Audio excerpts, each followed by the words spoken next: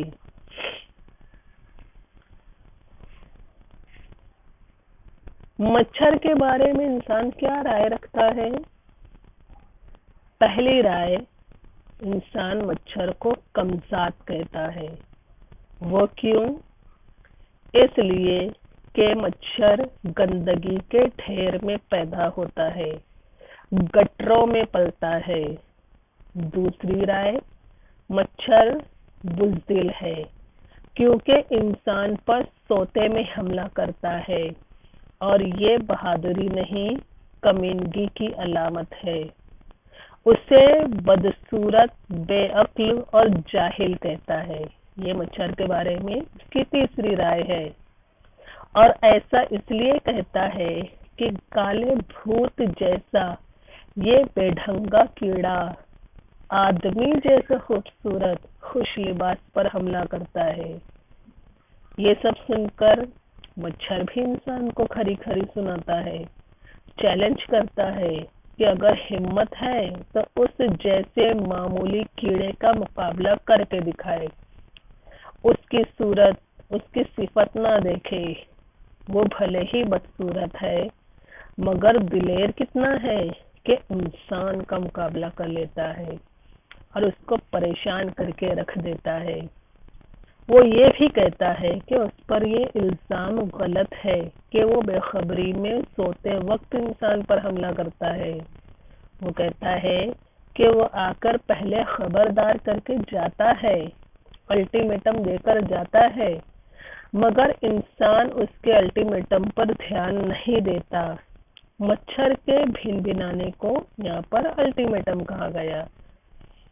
تو ہم انسانوں پر ایسی غفلت طاری ہوتی ہے، ایسی نیند طاری ہوتی ہے کہ ہم اس خطرے کو سمجھ نہیں پاتے اور مچھر میدان مار لیتا ہے۔ وہ اس اشرف المخلوقات کو یعنی انسان کو زیر کر دیتا ہے۔ مچھر اپنے کارنامے بتاتا ہوا مزید یہ کہتا ہے کہ دنیا کے اس پردے پر اس نے نہ جانے کون کون سے جوہر، کون کون سی اپنی خوبیاں دکھائی ہیں۔ شاید اس کی ہم کو یعنی انسان کو خبر بھی نہیں۔ وہ نمرود کا قصہ یاد دلاتا ہے۔ نمرود جو ہماری طرح ایک انسان ہی تھا مگر خدائی کا دعویٰ کر بیٹھا، خدا کے وجود کا انکار کیا اور اپنے ہی جیسے انسانوں کو ہیچ سمجھتا تھا۔ اس کے غرور اور گھمنڈ کو ایک معمولی مچھر نے ہی ختم کر دیا اور خدائی کا دعویٰ کرنے والے اس سرکش کا خاتمہ کیا۔ ہم یہ قصہ اچھی طرح جانتے ہیں کہ نمرود کی موت ایک معمولی مچھر کی وجہ سے ہی ہوئی تھی جو اس کی ناک کے نتھنے کے ذریعے دماغ تک پہنچ گیا تھا اور اس کے دماغ کو، مغز کو کھاتا رہا یہاں تک کہ نمرود کی اسی تکلیف سے موت ہوئی۔ مصنف اس مثال کے ذریعے ہمیں یہ بھی درس دینا چاہتے ہیں کہ اللہ کی کسی مخلوق کو حقیر نہیں سمجھنا چاہیے۔ آگے، اور تم تو ناحق بگڑتے ہو اور خواہ مخواہ اپنا دشمن تصور کیے لیتے ہو۔ میں تمہارا مخالف نہیں ہوں۔ اگر تم کو یقین نہ آئے تو اپنے کسی شب بیدار صوفی بھائی سے دریافت کر لو شب مانے رات، بیدار مطلب جاگا ہوا، شب بیدار رات کو جاگنے والا۔ صوفی وہ شخص جو اپنے دل میں اللہ کے سوا کسی کا خیال آنے نہ دے اور اپنے دل کو دنیا کی برائیوں سے پاک رکھے، اسے صوفی کہتے ہیں۔ شب بیدار صوفی یعنی ایسا صوفی جو راتوں کو جاگ کر اللہ کی عبادت کرتا ہے۔ تو مچھر کہتا ہے کہ اگر تم کو یقین نہ آئے تو اپنے کسی شب بیدار صوفی بھائی سے دریافت کر لو، وہ میری شان میں کیا کہے گا۔ کل ایک شاہ صاحب عالم ذوق میں، عالم ذوق شوق کے عالم میں، اپنے ایک مرید سے، مرید مطلب ارادت کرنے والا، باطنی شاگرد، فرما رہے تھے کہ میں مچھر کی زندگی کو دل سے پسند کرتا ہوں۔ دن بھر بیچارہ خلوت خانے میں رہتا ہے۔ خلوت یعنی تنہائی، خانہ یعنی گھر، تنہائی کے مکان میں رہتا ہے، مطلب تنہائی میں رہتا ہے، تنہا رہتا ہے۔ رات کو جو خدا کی یاد کا وقت ہے باہر نکلتا ہے اور پھر تمام شب تسبیح و تقدیس کے ترانے گایا کرتا ہے۔ آدمی غفلت میں پڑے سوتے ہیں تو اس کو ان پر غصہ آتا ہے، چاہتا ہے کہ یہ بھی بیدار ہو کر اپنے مالک کے دیے ہوئے اس سہانے خاموش وقت کی قدر کرے اور حمد و شکر کے گیت گائیں۔ اس لیے پہلے ان کے کان میں جا کر کہتا ہے، اٹھو میاں، اٹھو، جاگو، جاگنے کا وقت ہے۔ سونے کا اور ہمیشہ سونے کا وقت ابھی نہیں آیا، جب آئے گا تو بے فکر ہو کر سونا۔ اب تو ہوشیار رہنے اور کچھ کام کرنے کا موقع ہے۔ مگر انسان اس سریلی نصیحت کی پرواہ نہیں کرتا اور سوتا رہتا ہے تو مجبور ہو کر غیظ و غضب میں اس کے چہرے اور ہاتھ پاؤں پر ڈنک مارتا ہے۔ پر واہ رے انسان، آنکھیں بند کیے ہوئے ہاتھ پاؤں مارتا ہے اور بے ہوشی میں بدن کو کھجا کر پھر سو جاتا ہے، اور جب دن کو بیدار ہوتا ہے تو بیچارے مچھر کو سلواتے سناتا ہے کہ رات بھر سونے نہیں دیا۔ کوئی اس دروغ یعنی جھوٹ، گو یعنی کہنے والا، دروغ گو جھوٹ کہنے والا، جھوٹا، کوئی اس دروغ گو سے پوچھے کہ جناب علی کئے سیکنڈ جاگے تھے، کئے یعنی کتنے سیکنڈ جاگے تھے، جو ساری رات جاگتے رہنے کا شکوہ ہو رہا ہے۔ سمجھ لیں پہلے یہ بھی۔ اب مچھر انسان کو بتاتا ہے کہ وہ اس کا مخالف یا دشمن نہیں بلکہ دوست ہے۔ ہمیں یہ سن کر حیرت ہوگی کہ مچھر ہمارا دوست کیسے ہو سکتا ہے، اور ہمیں یقین دلانے کے لیے وہ ایک شب بیدار صوفی بھائی سے پوچھنے کے لیے کہتا ہے کہ راتوں کو جاگ کر اللہ کی عبادت کرنے والے سے اگر مچھر کے بارے میں پوچھا جائے تو وہ مچھر کی تعریف کرے گا، اور مچھر ایک دن پہلے کا ہی یعنی کل کا ہی ایک واقعہ ایک شاہ صاحب کا سناتا ہے، جو عالم ذوق میں اپنے ایک مرید سے یہ کہہ رہے تھے کہ وہ مچھر کے وجود اس کی زندگی کو دل سے پسند کرتے ہیں، اس لیے کہ مچھر دن بھر تنہائی کے مکان میں رہتا ہے اور رات کو جاگ کر اللہ کی تسبیح پڑھتا ہے، تسبیح بیان کرتا ہے، اور سوئے ہوئے انسان کو دیکھ کر مچھر کو غصہ آتا ہے۔ وہ یہ چاہتا ہے کہ انسان بھی اس انمول وقت کی قدر کرے اور اٹھ کر اللہ کی عبادت کرے۔ اس لیے پہلے وہ جاگ کر ان کے کانوں میں بھن بھنا کر یہ کہتا ہے کہ انسان اٹھے، کیونکہ یہ سونے کا نہیں جاگنے کا وقت ہے۔ سونے کا اور ہمیشہ کی نیند سونے کا وقت نہیں آیا ہے۔ جب وہ وقت آئے گا تو بے فکر ہو کر سونا، ایسا مچھر کہتا ہے آ کر ہمارے کان میں۔ ابھی ہوشیار رہ کر جاگ کر کچھ کرنے کا موقع ہے۔ شاہ صاحب کے یہ عارفانہ خیالات دراصل مصنف کے خیالات ہیں، جو وہ مچھر کی زبانی ہمیں بتاتے ہیں۔ انسان پانچوں وقت کے فرائض و سنتوں کا اہتمام تو کسی طرح کر ہی لیتا ہے، مگر راتوں کو اسے نیند بہت پیاری ہوتی ہے اور وہ سویا پڑا ہوتا ہے۔ اسی لیے مچھر کو اس کا سونا پسند نہیں آتا۔ وہ چاہتا ہے کہ انسان کچھ وقت کے لیے ہی صحیح اٹھ کر اللہ کا ذکر و شکر ادا کرے، اس کی تسبیح و پاکی بیان کرے، تہجد نامی لاڈلی نماز سے اپنی باتوں اور دعاؤں کو منوا کر اللہ کو راضی کر لے۔ اس عارضی نیند سے جاگ کر بندہ اگر تھوڑی دیر کے لیے بھی اللہ کو یاد کر لے تو جب وہ ابدی نیند سوئے گا تو اسے کسی بات کی فکر نہ ہوگی، مطلب موت کے وقت اسے کسی بات کا غم نہ ہوگا۔ اسے یہ تسلی ہوگی کہ اس نے اللہ کو راضی کر لیا۔ یہ نصیحت مصنف ہمیں ایک مچھر کے ذریعے دیتے ہیں، مگر جب انسان مچھر کی سریلی نصیحت کو نہیں سنتا تو وہ مجبور ہو کر غصے میں آ کر ہمیں ڈنک مارتا ہے، کاٹتا ہے، لیکن انسان پر، ہم پر اس کے کاٹنے کا کوئی اثر نہیں ہوتا اور ہم نیند کی حالت میں ہی اپنے بدن کو کھجا کر سو جاتے ہیں۔